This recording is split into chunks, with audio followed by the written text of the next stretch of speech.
the medical community are concerned after the White House claimed that taking acetaminophen, the main ingredient in Tylenol, while pregnant could cause autism for the child. Now, President Trump also directed the FDA to put a warning label on the common pain reliever. Well, now many in the medical community are speaking out, saying there is no definitive link between acetaminophen and autism.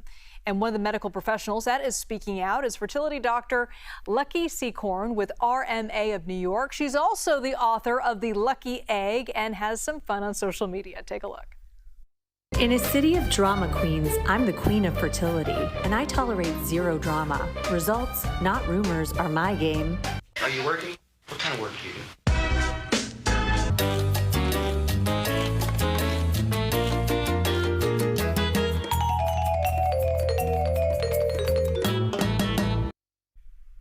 It's nice to see you having fun, Doctor. Thank you so much for joining us here. You're also a mother of two.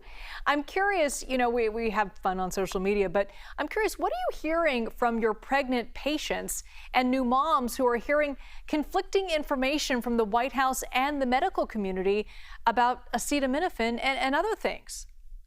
Well, I think in moments like these, it can be very challenging to be a pregnant woman because you feel torn and conflicted. There's a lot of confusion and mixed messaging. I'm getting a lot of questions. I think anytime someone sows any sort of seeds of doubt in the mind of a pregnant woman who has been told time and time again, Tylenol is safe, make sure you're treating your fevers, make sure you're staying on top of this, it is a natural tendency to question it. And I think, what's been helpful in the past few days is that the large medical societies that govern and put forth recommendations on how we practice and are very evidence-based, like the American College of OBGYN or the Society for Maternal Fetal Medicine, have come out and had very strong statements saying there is no new data to base these statements on that came out of the White House. And based on the best design studies that we have available, we stand by our conclusion that Tylenol is safe and recommended in pregnancy. And I think you have to also question, what is the alternative? We know that using other types of pain relievers that we would traditionally turn to when not pregnant are not safe in pregnancy, like Motrin, Advil, ibuprofen. Those are all the same type of drug. Mm-hmm. And we know that that can lead to birth defects, even though it is an effective pain and fever reliever. And, there is no new data. The best study that we have available came out last year. And, it included over 2 million children, and it did a really great job for controlling for environmental and genetic factors and really found no association. And, this is a challenging time, but I think women need to listen to the science and really trust doctors and medical experts who are well-versed at interpreting scientific data. Now, this conversation about the safety of Tylenol, acetaminophen, as well as vaccines is all centered around the issue of autism. Now, according to the CDC and the group Autism Speaks, 1 in 31 children here in the U.S. has been diagnosed with being on the autism spectrum. There are many theories about what is leading to the rise in these cases, but what does the science say? I think there's this perception that it is so much more prevalent and therefore there must be something driving it. And I'm not saying that there hasn't been an increase in cases, but I think it's a very difficult thing to really get an accurate handle on because, decades ago, it was often under-recognized. But now pediatricians are screening kids at age 1, and there are checkpoints where, they are really looking and examining and picking these cases up early because we know that early intervention can go a long way. So I think that is one shift. There are other factors, though. We know that there are many genes that are implicated.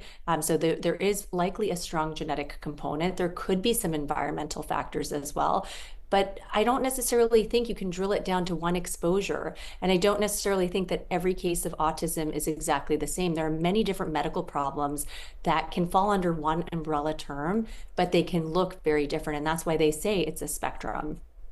Are doctors getting closer, and researchers as well, are they getting closer to understanding this very complex condition of autism? I think a lot of really smart, talented scientists have been working on this question and this problem for a very long time. I think it's complex because there could be multiple different causes, and there are many genes that have been implicated, but there's many children with autism that have done all that genetic testing and nothing turns up as a cause or a reason.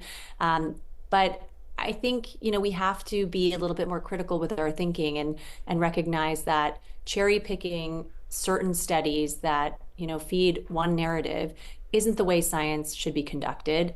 And often, if something's too good to be true, like finding the answer so easily and being able to point our finger at a drug like Tylenol just because it's used so frequently, for fever and pain management, I think anything that seems too good to be true probably is, right? Biology is much more complex than that. And I do hope we get more answers. And I think it's good that we're asking questions, but we shouldn't just be rehashing old data and coming out with, salacious statements that are not rooted in any sort of new, breakthrough or new update in the science.